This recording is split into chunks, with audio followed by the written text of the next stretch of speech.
Šiuose griuvėsiuose buvo filmuojami Lara Croft Tomb Raider filmų epizodai. Buvom ten prie to medžio, kuris įaugęs į šventyklą ir akmenys išstumdė. O dabar čia šiaip atvaikštai po tų šventyklų labirintus. Čia gali vaikščiot, nežinau, nuo ryto iki vakaro turbūt. Paukštukai čiulba ulba. Vaizdai tai aфиgieni. Batau ir Kambodža. Tik man, kas labiausiai patinka ir žavi, tai kad čia gali viską liest, filmuot, lipt. Ta prasme, ne taip kaip Graikijoje, kad ten prisilieti prie kažko ir jau švilpia, rėkia, ten dar kažką daro.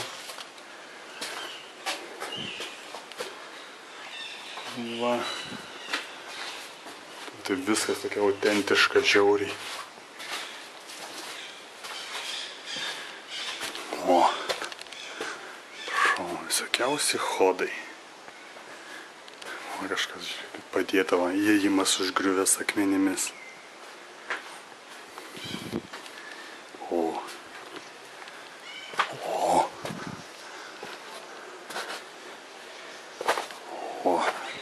Bet šitie va medžiai, kur viską arda.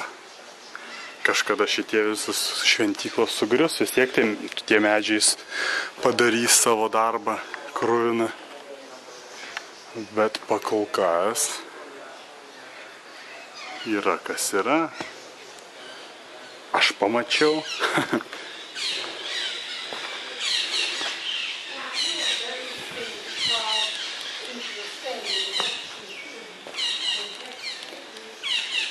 Wow.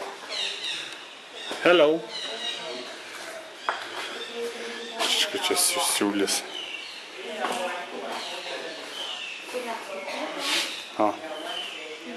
No.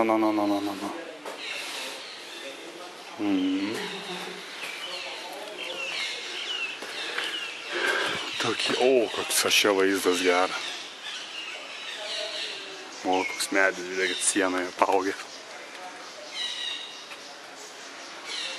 Na jo, džiunglės, visi akmenys apsamanoja, apkerpėja. Ir tos medžių šaknis kaip nubėgė visur per tiek metų. Bliama, vaizdas nerealus.